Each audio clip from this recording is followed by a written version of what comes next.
I'm going to make this real quick and clear and cut straight to the chase, right? Like and subscribe. But it should be Justin Gaethje versus Conor McGregor at the White House. Now, here's one timeline, here's another timeline, right? This timeline is like the boring UFC regular timeline. This is Arman Sarukian versus Ilya Topuria. It should have happened.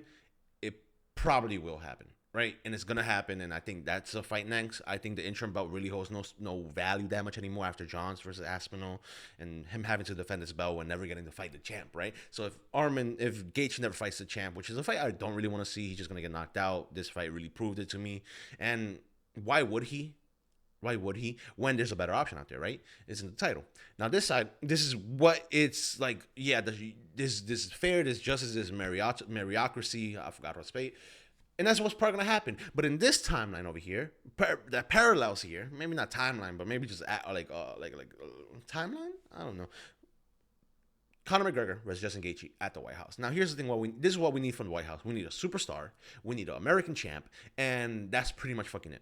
And give it a reason to be main event, right? So we got the superstar with Conor McGregor, and now we finally have the only American champ outside of Kayla Harrison, I guess, who can and will and safely host the UFC main event White House card, right?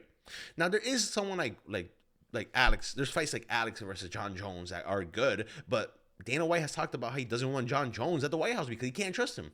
He really can't. And I don't trust John Jones either. If you look into his background, he fucked up so much other people's life. Events, with steroid tests, with drugs, with fucking more steroid tests that had to get this venue canceled and move somewhere else where the commission was a lot more lenient.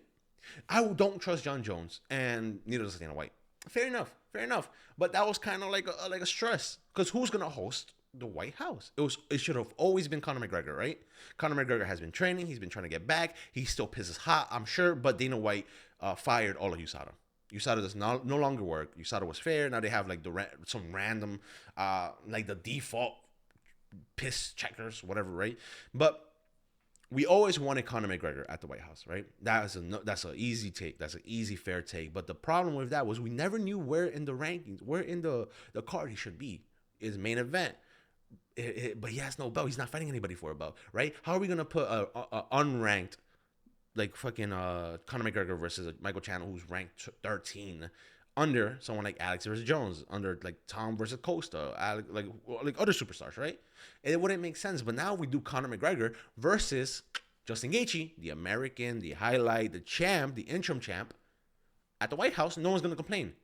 No one should complain. There's people like Ariel Helwani who complained about this interim belt. Patty Pimblett versus Justin Gaethje was above Kayla Harrison versus Nunes. He was complaining about that. But anybody who really cares, or anybody who isn't like a fucking little crybaby, is not gonna really bitch about it.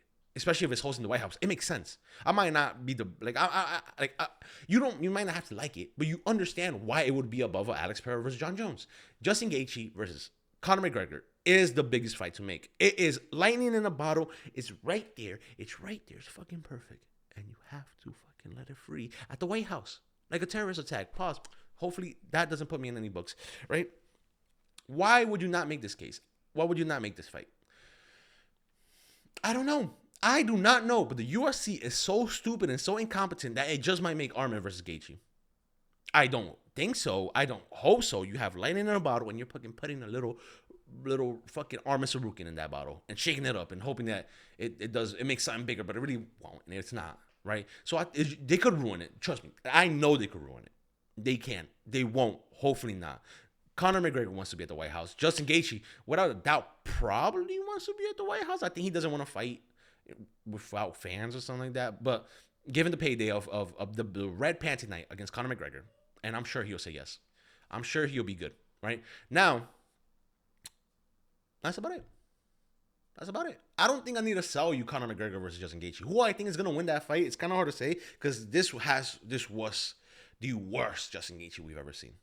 The worst Justin Gaethje we've ever seen. 37-year-olds with staff. Just no, like... He fought Patty... I'll talk about it later, right? This is just me trying to fucking sell you a fight I'm pretty sure you already want. That makes sense. That I really just want to put out in the universe before the UFC comes out like in like a month or two being like, oh no, we're having Arman Sarukian versus Justin Gaethje. Cool. Great. I don't have much trust in the UFC, but if we put it out there, hopefully it'll go through fucking Dana White's big skull, right? That's it. That's my video. Like and subscribe. This one was a little short. I'm gonna publish another video later tonight. So, bye. Hope you had fun.